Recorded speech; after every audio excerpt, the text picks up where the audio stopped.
Il y a une phrase qui a traversé les siècles, qui a survécu aux empires, qui résonne encore aujourd'hui dans la bouche de ceux qui refusent de plier. L'impossible n'est pas français. Une armée entière a marché sous cette conviction.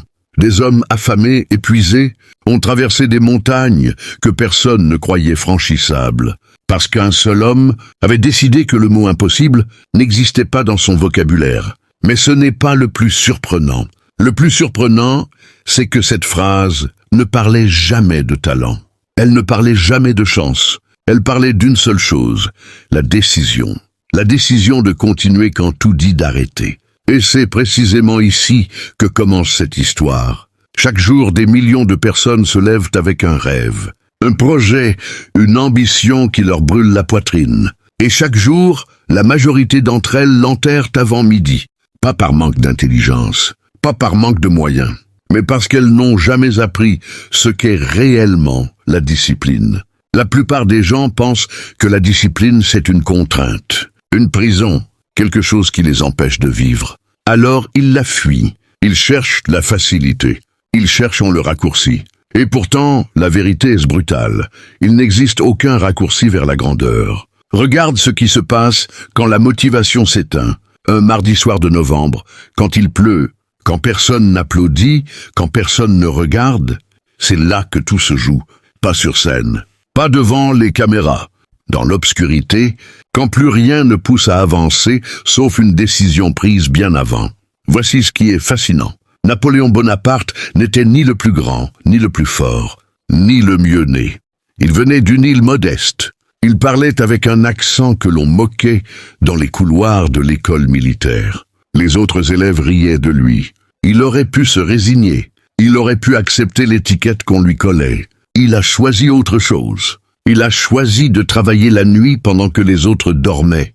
Il a choisi d'étudier l'histoire des grandes batailles, de mémoriser chaque stratégie, chaque erreur, chaque victoire, pendant que ses camarades passaient leur temps à se moquer de son accent corse. Des années plus tard, ces mêmes camarades qui riaient de lui recevaient ses ordres. Ce que très peu de personnes comprennent, c'est que la supériorité ne vient jamais du talent brut. Elle vient de ce que l'on fait quand personne ne regarde.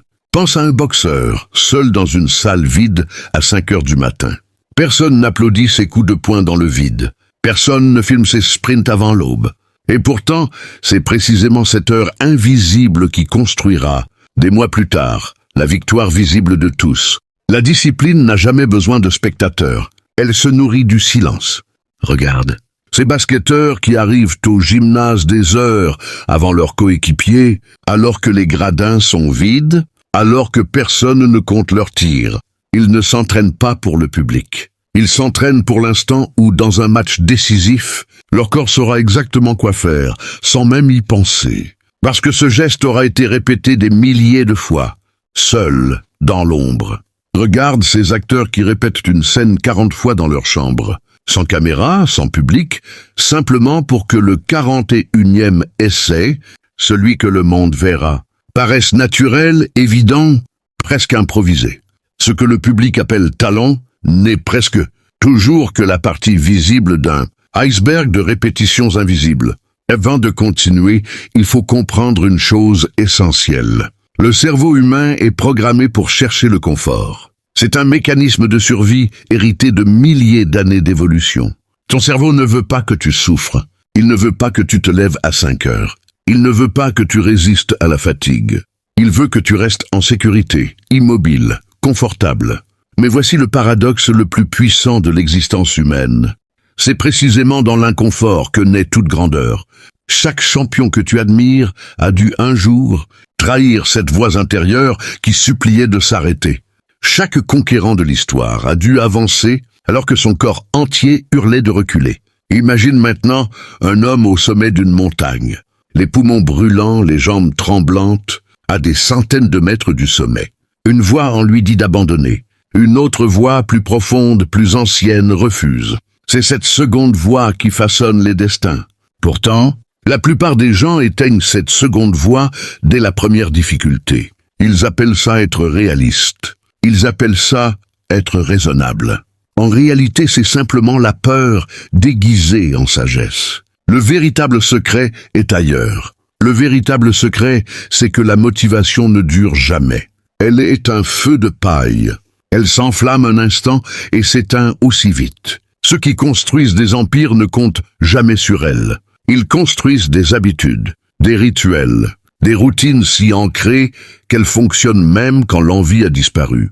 Voici comment cela se traduit concrètement. Premièrement, choisis une heure, une seule, et rends-la sacrée.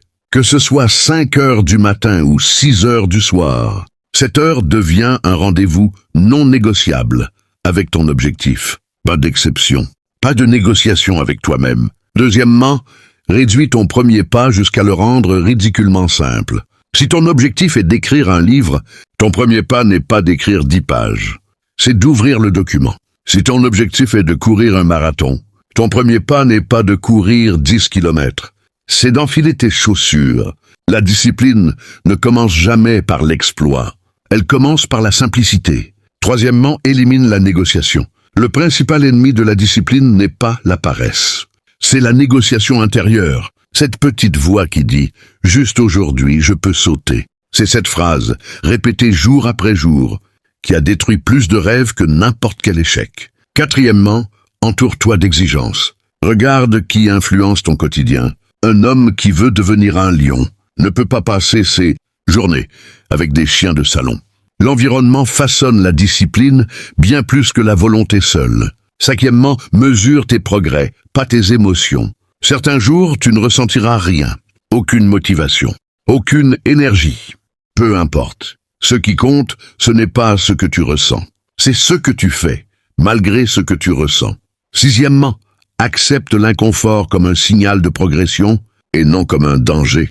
Chaque fois que tu ressens la tentation de fuir un effort, rappelle-toi que cette sensation précise est celle que ressentent tous ceux qui progressent réellement.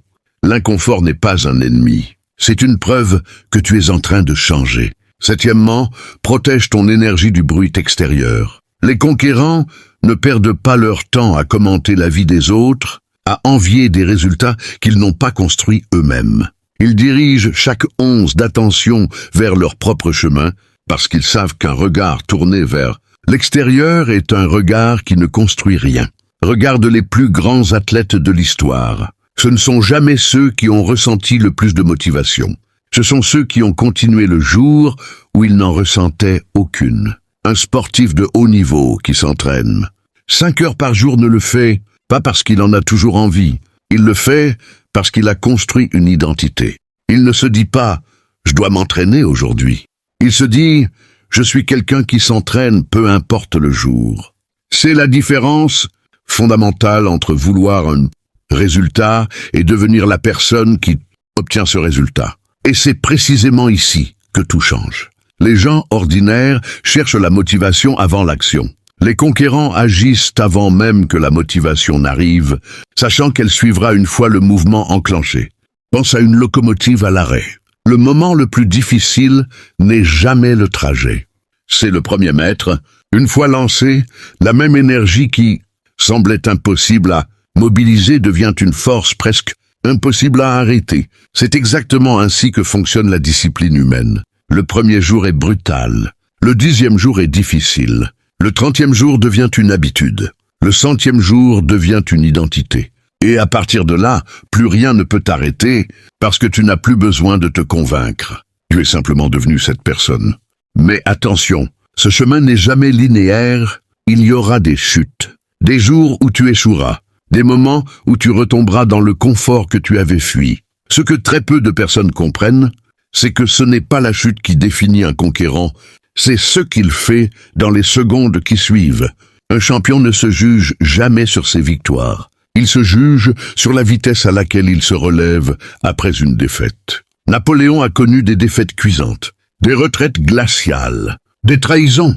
Et pourtant, à chaque effondrement, il reconstruisait encore, jusqu'à ce que son nom devienne une légende que même ses ennemis respectaient. La grandeur n'appartient jamais à ceux qui ne tombent jamais. Elle appartient à ceux qui refusent de rester à terre. Pense à ces champions qu'on croyait finis.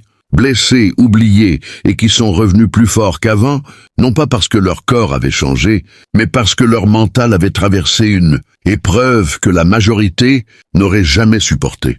Ce sont précisément ces cicatrices invisibles qui forgent les plus grandes victoires. Personne ne se souvient du nombre de fois où un conquérant a chuté.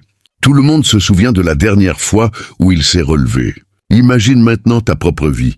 Dans 5 ans, si tu appliquais cette discipline chaque jour, sans exception, sans excuse, sans négociation, imagine le corps que tu aurais construit, l'entreprise que tu aurais bâtie, les compétences que tu aurais maîtrisées, la confiance que tu aurais forgée, non pas parce que quelqu'un te l'aurait offerte, mais parce que tu l'aurais méritée, jour après jour, dans le silence, loin des regards. Maintenant, imagine l'inverse. Imagine cette même version de toi dans 5 ans, ayant remis chaque décision à demain, ayant négocié chaque matin, ayant cherché la motivation au lieu de la construire. La différence entre ces deux versions ne se joue pas dans un an. Elle se joue aujourd'hui, maintenant, dans les 5 prochaines minutes après cette vidéo. Voici ce qui est fascinant. Les deux versions de toi partent exactement du même point.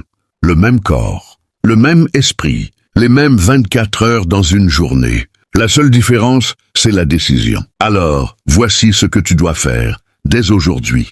Choisis une seule discipline, une seule. Pas 10, une, quelque chose de simple, de mesurable, de réalisable chaque jour, même dans tes pires journées. Engage-toi devant toi-même, pas devant les autres, pas pour l'image, mais pour la version de toi qui mérite de gagner. Et le jour où l'envie disparaîtra, où la motivation s'éteindra, où ton corps entier te suppliera d'abandonner, souviens-toi de cette phrase qui a traversé les siècles. L'impossible n'est pas français, ce n'était jamais une question de nationalité, c'était une question de mentalité, une déclaration de guerre contre la médiocrité, contre l'abandon, contre cette voix intérieure qui cherche toujours l'excuse la plus confortable. Le monde n'appartient pas aux plus talentueux. Il n'appartient pas aux plus chanceux. Il appartient à ceux qui se lèvent quand tout les pousse à rester couchés. Il appartient à ceux qui choisissent la discipline quand la facilité tend les bras. Il appartient à ceux qui continuent à marcher, seuls, dans le froid, dans le silence, sans savoir encore que c'est précisément cette marche invisible qui écrira leur nom dans l'histoire. Alors la question n'est plus de savoir si tu en es capable. La question est: es-tu prêt à devenir cette personne à partir de maintenant, sans attendre demain, sans attendre lundi, sans attendre que la motivation revienne? Parce que l'impossible n'a jamais été une barrière. L'impossible n'a toujours été qu'une excuse pour ceux qui refusaient de se battre.